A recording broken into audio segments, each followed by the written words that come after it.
नमस्कार,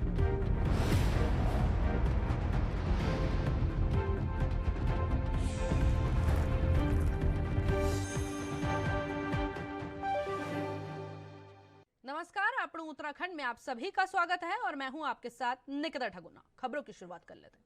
उत्तराखंड में बागेश्वर विधानसभा उपचुनाव में बीजेपी ने जीत दर्ज की है। बता दें कि शुक्रवार को जारी मतगणना के बीच भारतीय जनता पार्टी की उम्मीदवार पार्वती दास ने कांग्रेस के बसंत कुमार पर लगातार बढ़त बनाई हुई थी, लेकिन इसके बाद बागेश्वर की जिलाधिकारी अनुराधा पाल ने बीजेपी को जीत की पुष्टि कर दी। वहीं बीजेपी की इस जीत को लेकर सीएम धामी ने बधाई दी है।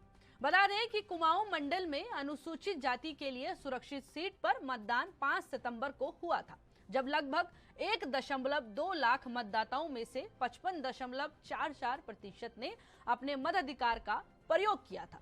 इस साल अप्रैल में विधायक और कैबिनेट मंत्री चंदन रामदास के निधन के बाद ये सीट खाली हो गई थी। उन्होंने 2007 में 4 बार निर्वाचन क्षेत्र का प्रतिनिधित्व किया था। और उसके बाद बता दें कि पार्वती दास पूर्व विधायक चंदन दास की पत्नी है। उनके और कुमार के अलावा इस चुनाव में समाजवादी पार्टी के भगवती प्रसाद, उत्तराखंड क्रांति दल के अर्जुन देव और उत्तराखंड परिवर्तन पार्टी के भागवत कोहली भी मैदान में थे।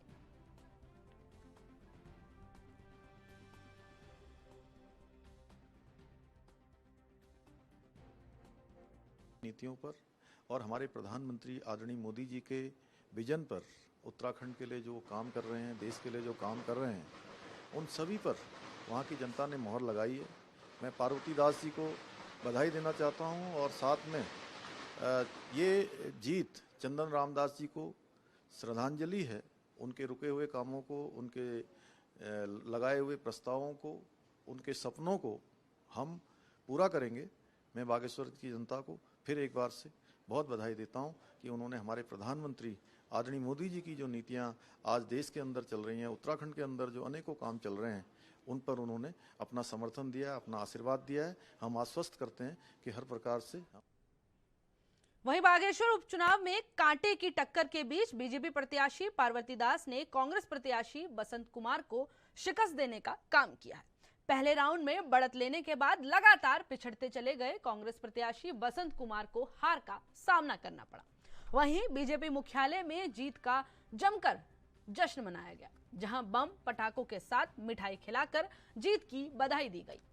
वहीं बीजेपी अध्यक्ष महेंद्र भट्ट का कहना है कि आयातित प्रत्याशी बसंत कुमार के सहारे कांग्रेस ने जीत की तैयारी की थी, लेकिन आम जनता ने बीजेपी सरकार की नीतियां, विकास कार्यों को देखकर वोट किया है।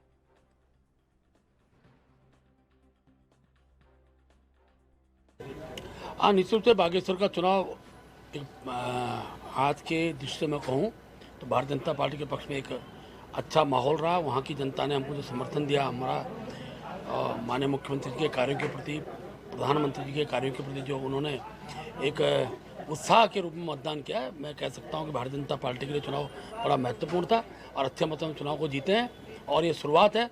आगामी दिनों के अंदर सारे चुनाव भारतीय जनता पार्टी इस प्रकार से जीतते आगे बढ़ेगी। कांग्रेस की हार की वजह क्या मानते हैं? देखिए, कांग्रेस आयातित प्रत्याशी लाएंगे, धन बल के आधार पर जब चुनाव लड़ा जाएगा और इस पर ज़्यादा पैसे के बल पर चुनाव लड़ने की जो पद्धति कांग्रेस द्वारा खड़ी की गई थी, मैं कह सकता हूँ बागेश्वर की जनता ने उसको नकार दिया है और वहाँ पुनः विकास को वहां की जनता ने स्वीकार किया और भारतीय जनता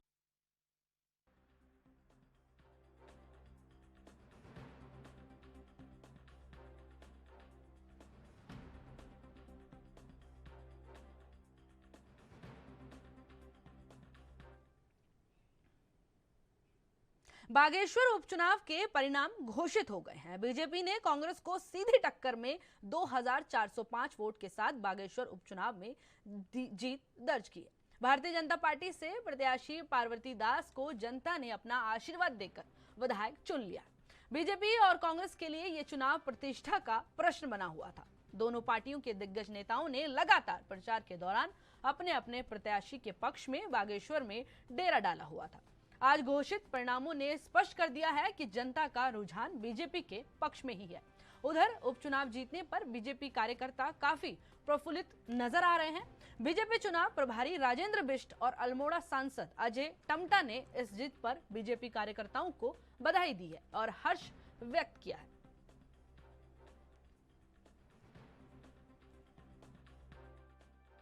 उपचुनाव जीत की ओर नहीं जा रहा, जीत चुके हैं। उपचुनाव के आसपास हम जीत रहे हैं और ये कई चीज़ें पता है आपको, जो विपक्षी पार्टियां होती है, हमारे यहाँ हमारा कार्यकर्ता बूथ स्तर का कार्यकर्ता होता है। हम जितने भी कार्यकर्ता हैं हमारे, वो साल के 365 दिन काम करते हैं। अन्य दल केवल प्रलोभन पर और अनैतिक जो संसाधन है उसका उपयोग करते हैं, ऐसा कुछ रहा होगा। लेकिन फिर भी हम काफ़ी अच्छे वोटों से जीते। हमारे सभी भारतीय जनता पार्टी के कार्यकर्ता, हमारे जितने प्रवासी, हमारे सांसद जी लगातार यहाँ रहे, हमारे विधायक जी यहाँ रहे, सुरेश गढ़िया जी, और जितने अपने खेतवाल जी, हमारे चेयरमैन साहब, सबका सहयोग मिला।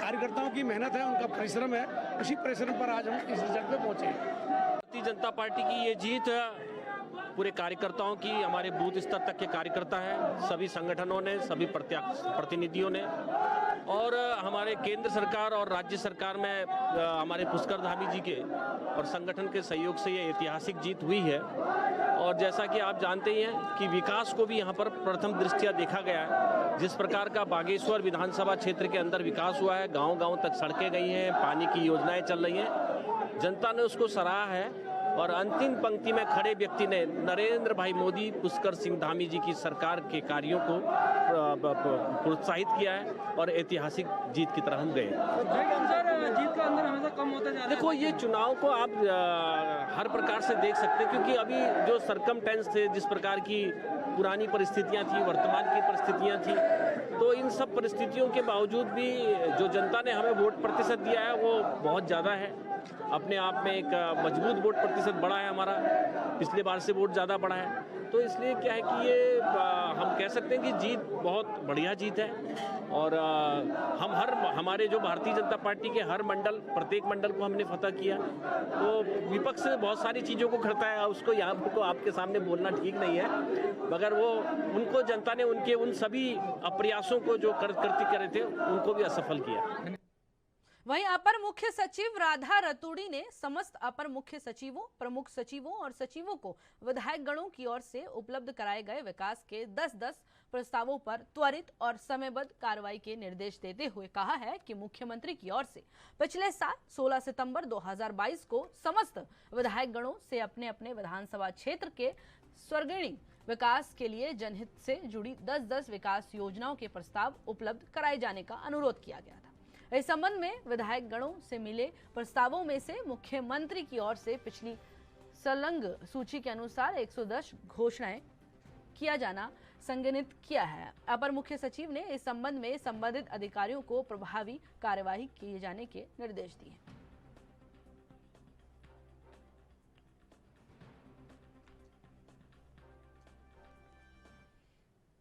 मुख्यमंत्री पुष्कर सिंह धामी ने अखिल भारतीय आयुर्विज्ञान संस्थान ऋषिकेश में आयोजित हो रहे 5 दिवसीय कल्चरल एंड स्पोर्ट्स पायरेक्सिया 2023 का शुभारंभ किया। इस मौके पर उन्होंने देश भर से आए छात्र छात्राओं और अतिथियों का देवभूमि में स्वागत करते हुए कहा कि ये आयोजन एक अतुलनीय पायरेक्सिया समागम प्रतीत हो रहा है। इसमें गुरु शिष्य परंपरा भी परिलक्षित हो रही है। मुख्यमंत्री ने कहा कि ऐसे आयोजन तनाव को कम करने, प्रतिभा और कौशल को अभिव्यक्त करने के साथ ही अच्छा ज्ञान और ऊर्जा प्राप्त करने में मददगार होते हैं। उन्होंने आगे कहा कि युवा चिकित्सक बड़ी जिम्मेदारी और मेहनत के साथ इस पेशे में आए हैं। स्वास्थ्य शिक्षा प्राप्त करने के आपके विचार को परमात्मा ने निर्धारित किया है।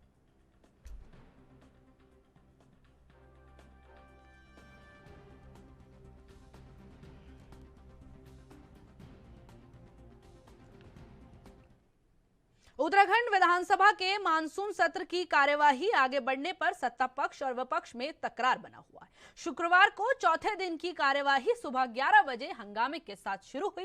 विपक्ष ने प्रदेश की बदहाल स्वास्थ्य सेवाएं और किसानों के गन्ना बकाया पर सरकार को घेरा। सवालों की बौछार से विपक्षी सदस्यों ने तेवर दिखाए। विपक्ष के तेवर देखकर लगा कि सदस्य होमवर्क करके आए हैं। सत्र को आगे बढ़ाने के मुद्दे पर सरकार और विपक्ष में गतिरोध दिखा। विपक्ष सत्र को आगे बढ़ाने की मांग पर अड़ा है। मानसून सत्र की कार्यवाही को सरकार आज खत्म करा लेना चाहती है। उधर नेता प्रतिपक्ष यशपाल आर्य और कैबिनेट मंत्री गणेश जोशी के बीच तीखी बहस देखने को मिली। कैबिनेट मंत्री प्रेमचंद्र अग्रवाल और प्रीतम सिंह भी सदन में आमने सामने आ गए।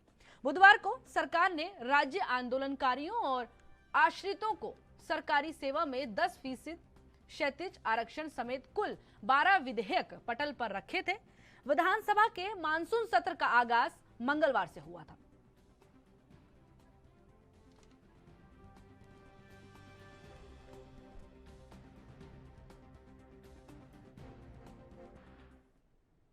वहीं उत्तराखंड विधानसभा के मानसून सत्र के चौथे दिन सदन की कार्रवाई शुरू होने से पहले कांग्रेस विधायक ने सदन के बाहर अपने अपने क्षेत्र में भ्रष्टाचार, महंगाई और किसानों के साथ हो रहे अत्याचार के मुद्दों को लेकर प्रदर्शन किया और सदन के बाहर सरकार के खिलाफ नारेबाजी की। इस मौके पर कांग्रेस विधायकों ने कहा कि सरकार पूरी तरह से जनता के सवालों से बच रही है।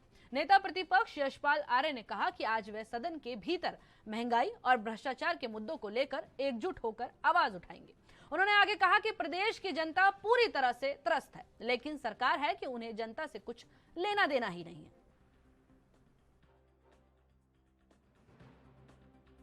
जो आज के प्रमुख सवाल हैं उनको लेकर सरकार के से सवाल पूछ रहे हैं, जवाब देने में सरकार असहज महसूस कर रही है अपने को।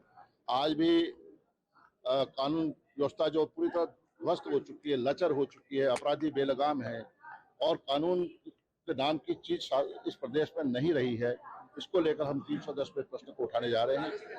स्वास्थ्य सेवाएं चरमरा चुकी हैं, हमारे बिजली कटौती, अघोषित बिजली कटौती लगातार हो रही है। वायदा किया था सरकार ने कि जब हमारी सरकार बनेगी हम 24 घंटे बिजली देंगे। तो तमाम स्वास्थ्य सेवाएं बदहाल हैं। डॉक्टर्स नहीं है पहाड़ों में, मेडिकल कॉलेज में डॉक्टर्स नहीं है, जिला अस्पतालों में विशेषज्ञ डॉक्टर नहीं है। तो तमाम मुद्दों को लेकर आज हम सदन में नियमों के तहत सदन में प्रश्नों को उठाएंगे। सरकार की नियत, सरकार की मंशा सदन चलाना नहीं है, महज इसलिए कि सरकार जानती है कि जो सवाल प्रतिपक्ष करेगा उस सवालों के जवाब हमारे पास नहीं है। सरकार अपने को असहज महसूस कर रही है और सरकार चाहती है कि सदन की सत्रावधि कम हो, जिससे कि हम अपना शांति से बैठ सकें। लेकिन हम इनको शांति से बैठने नहीं देंगे। हमारी तैयारी पूरी है। बात मुद्दों की करें तो कमी नहीं है, लेकिन सरकार सत्र कम चलाकर उन मुद्दों को दबाना चाहती है। कानून व्यवस्था, स्वास्थ्य व्यवस्था, शिक्षा, बिजली कटौती जैसे महत्वपूर्ण मुद्दे हैं जिससे आम जनमानस त्रस्त है। आज प्रदेश में सरकार की कानून व्यवस्था का ये हाल है, आपकी मोटरसाइकिल चोरी हो जाती है तो पुलिस वाले मुकदमा नहीं लिखते, आपकी गाड़ी चोरी हो जाती है मुकदमा नहीं लिखते। लेकिन जब आप शाम को अपने घर से निकलते हैं 1 किलोमीटर 2 किलोमीटर की दूरी तय करने के लिए 5-5, 6-6 जगह पे चालान काटने के लिए पुलिस तैयार है। जैसे कि सरकार ने आदेश कर दिया हो पुलिस सब कुछ छोड़कर चालान काटने के पीछे लग जाए। अभद्रता हो रही है, वसूली हो रही है। मैं आपसे कहना चाहूंगा एक बहुत महत्वपूर्ण बात, प्रदेश में महंगाई चरम पर है। टमाटर के रेट बढ़ गए, सब्जियों के, दालों के, तेल के, सिलेंडर के, पेट्रोल के। उन दामों से तो जनता लड़ रही है, लेकिन सबसे बड़ी महंगाई बढ़ी है जब एक आम आदमी तहसील में पटवारी के यहाँ जाता है तो उसकी कीमत 4 गुनी हो गई है उसके काम करने की। जिला अधिकारी की कीमत 3 गुना हो गई है, उप जिला अधिकारी की कीमत 5 गुना हो गई है, तहसीलदार की कीमत 10 गुना हो गई है। ब्लॉक में जाते हैं, पंचायत सेक्रेटरी, ग्राम विकास अधिकारी, जेई, बीडीओ, सबकी कीमत बढ़ गई है। भ्रष्टाचार की कीमत बढ़ गई है। जो काम 50 रुपए में होते थे तहसील में, वो 500 रुपए में हो रहे हैं। अधिकारी लगातार करप्शन को बढ़ावा दे रहे हैं और सरकार अधिकारियों को संरक्षण दे रही है। ये सबसे बड़ी महंगाई जो उत्तराखंड में ये बढ़ी। फिलहाल वक्त हो गया एक छोटे से ब्रेक का, देखते रहिए अपना उत्तराखंड।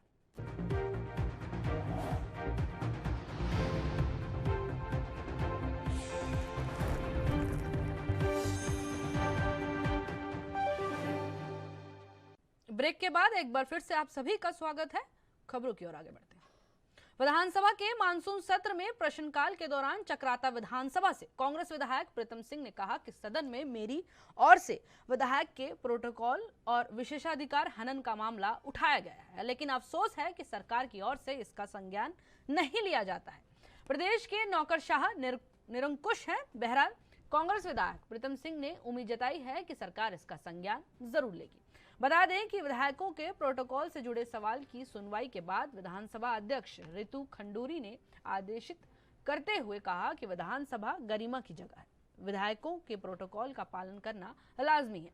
देवभूमि उत्तराखंड के अधिकारियों के साथ इस तरह का व्यवहार उचित नहीं है। इसके मद्देनजर विधानसभा अध्यक्ष रितु खंडूरी ने मुख्य सचिव को लंच टाइम में अपने कार्यालय में भी तलब किया। विधानसभा अध्यक्ष ने यह भी चिंता जाहिर की है कि देवभूमि में अगर तमाम नौकरशाह और अधिकारीगण सम्मान में नहीं खड़े होकर सम्मान नहीं दे सकते हैं तो ये काफी दुखद है।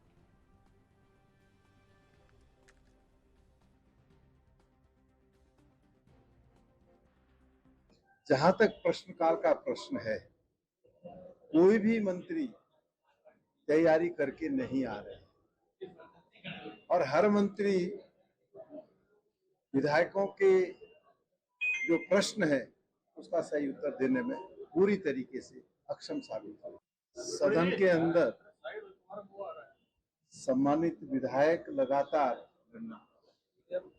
विशेषाधिकार हनन की सूचना देते रहे हैं और विधानसभा अध्यक्ष द्वारा सरकार को निर्देशित भी किया गया है, लेकिन सरकार द्वारा उसका संज्ञान नहीं लिया जा रहा है, जिस वजह से अधिकारी बिल्कुल निरंकुश है। और उसी कड़ी में आज विशेषाधिकार हनन का प्रस्ताव मेरे द्वारा सदन के अंदर रखा गया। विधानसभा अध्यक्षा जी ने उसे गंभीरता से लेते हुए चीफ सेक्रेटरी को भी बुलाने का काम किया है। अब देखते हैं कि इस पर क्या कार्य।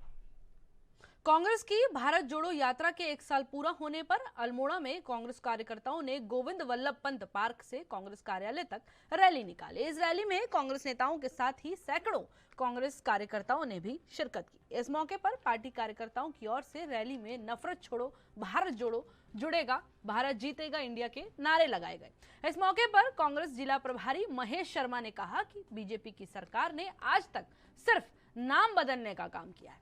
विपक्ष के इंडिया अलायंस से मोदी डरे हुए हैं।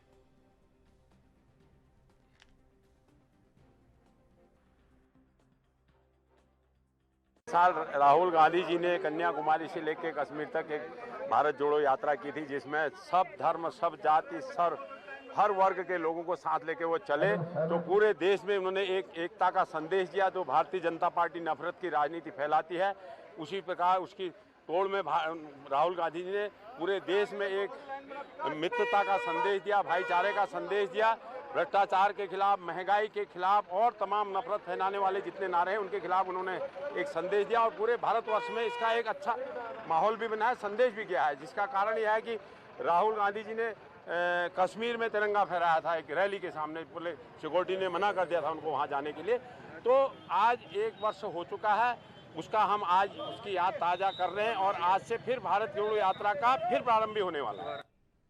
वहीं हरिद्वार जिले के खानपुर से निर्दलीय विधायक उमेश कुमार शर्मा ने प्रदेश के पत्रकारों को लेकर सदन में बड़ी मांग उठाई है। उन्होंने मांग की है कि राज्य के पत्रकारों के लिए बीमा और आवास योजना लागू की जाए। उन्होंने कहा कि मैं पिछले 1.5 साल से इस बाबत सवाल लगा रहा हूं, लेकिन सरकार ने इसमें कोई जवाब नहीं दे रही है।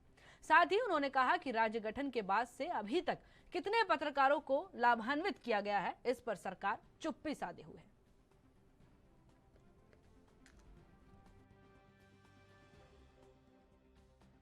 मैं उत्तराखंड सरकारों से एक बात पूछना चाहता हूँ। वर्तमान सरकार नहीं, जब से इस राज्य का गठन हुआ और पहली निर्वाचित सरकार तिवारी जी के नेतृत्व में जो बनी, तब से लेके आज तक पत्रकारों के हितों के लिए कौन सी जन कल्याण योजनाएं सरकारें लाई? आज तक मुझे सरकारें बता दे, क्या एक भी योजना पत्रकारों को लाभ पहुंचाने के लिए, उनके परिवारों को लाभ पहुंचाने के लिए, या पत्रकारों की विपदा की स्थिति में उनकी मदद करने के लिए सरकारों ने ऐसे कौन से कदम उठाए जिनसे एक भी पत्रकार लाभान्वित हुआ? आपको सरकार की योजनाएं जनता तक पहुंचानी है, आपको अपना चेहरा चमकाना है, आपको अपनी प्रेस कॉन्फ्रेंस कवर करानी है, आपको हर स्थिति में पत्रकार चाहिए। लेकिन जब पत्रकारों के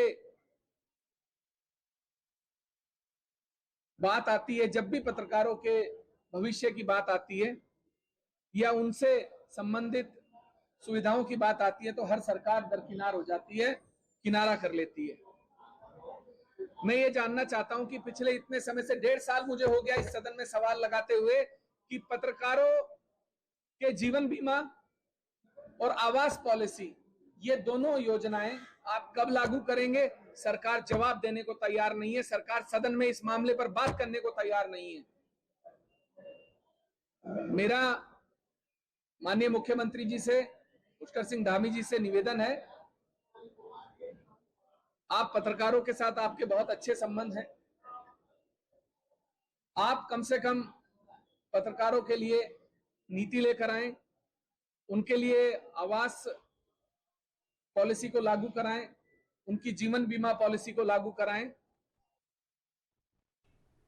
आप लोग उत्तराखंड में मेरे साथ इतना ही। देश की तमाम बड़ी खबरों को देखने के लिए देखते रहिए ANB न्यूज़।